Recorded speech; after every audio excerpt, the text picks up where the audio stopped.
Imagina só sobreviver ao que parece impossível. A história de hoje é sobre um homem cuja jornada, bem no finalzinho da Segunda Guerra Mundial, desafia, assim, toda a lógica, toda a probabilidade que a gente possa imaginar. Pensem bem, a força de uma bomba atômica é algo que apaga uma cidade do mapa em um piscar de olhos. Sobreviver a uma coisa dessas parece milagre, né? Quase impossível. E se eu contasse que teve um homem que sobreviveu não a uma, mas a duas, é isso mesmo. Esse número aqui, 2, representa algo que, nossa, é difícil até de acreditar. Pois é, essa história inacreditável pertence a um engenheiro chamado Tsutomu Yamaguchi. A vida dele foi marcada por um destino que, sinceramente, ninguém poderia prever. E tudo começou de um jeito super normal, uma simples viagem de negócios. Lá em agosto de 1945, o Tsutomu Yamaguchi estava em Hiroshima, sabe? Longe de casa, só fazendo o trabalho dele. Então, para a gente entender o contexto, Yamaguchi morava em Nagasaki. Ele era engenheiro da Mitsubishi e o trabalho dele era projetar navios petroleiros. E ele já estava em Hiroshima há 3 meses, finalizando um projeto bem longo. Naquela manhã específica, ele estava indo para o cais. O plano era finalmente voltar para casa. Mas aí, o céu literalmente se abriu. O bombardeiro americano Enola Gay soltou a Little Boy. E o Yamaguchi, ele estava a apenas 3 quilômetros do epicentro. A explosão foi, assim, avassaladora. A onda de choque estourou os tímpanos dele. A luz foi tão forte que o deixou cego temporariamente. E o calor deixou queimaduras gravíssimas no corpo dele. Só ter sobrevivido a isso, tão perto, já era um milagre por si só. Mesmo ferido, desorientado, ele passou a noite em um abrigo. Mas a determinação dele era uma coisa de louco. Ele só pensava em uma coisa: precisava voltar para a família dele, lá em Nagasaki. E é exatamente aqui que a história fica inacreditável.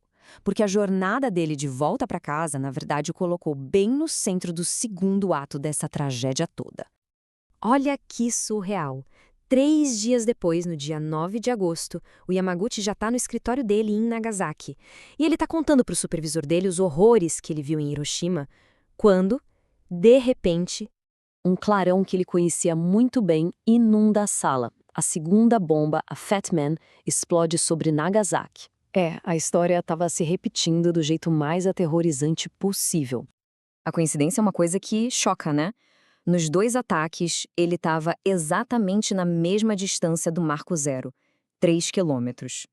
Em Nagasaki, felizmente, ele escapou de novos ferimentos da explosão em si, mas ele já carregava as cicatrizes do primeiro ataque. Ele sobreviveu de novo, mas aí um inimigo invisível começou a atacar de verdade. A exposição dupla à radiação deixou ele com uma febre altíssima por mais de uma semana. O corpo dele estava sentindo o golpe. Sobreviver às explosões, na verdade, foi só o começo.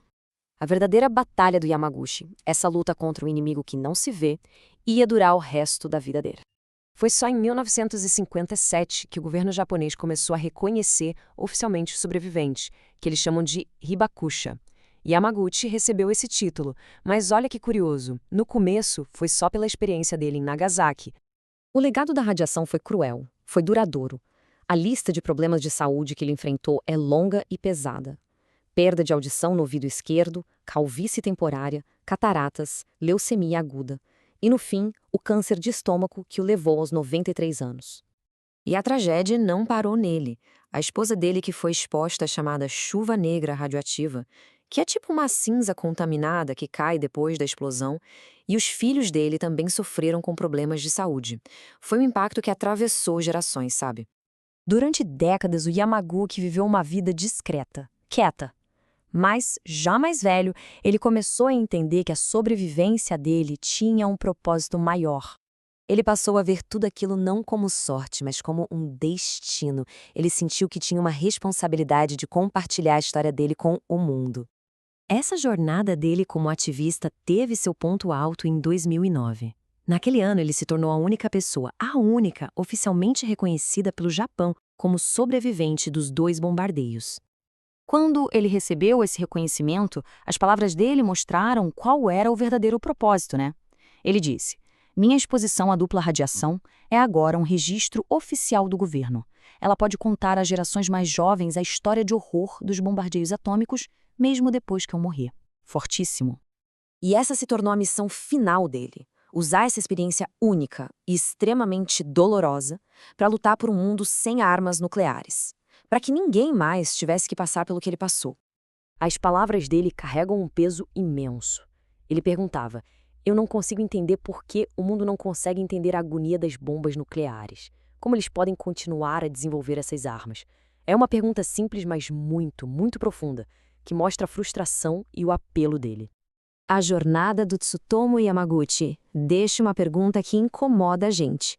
Depois de ouvir uma história como essa, como dá para ficar indiferente? O que pode ser feito para que algo assim nunca mais se repita?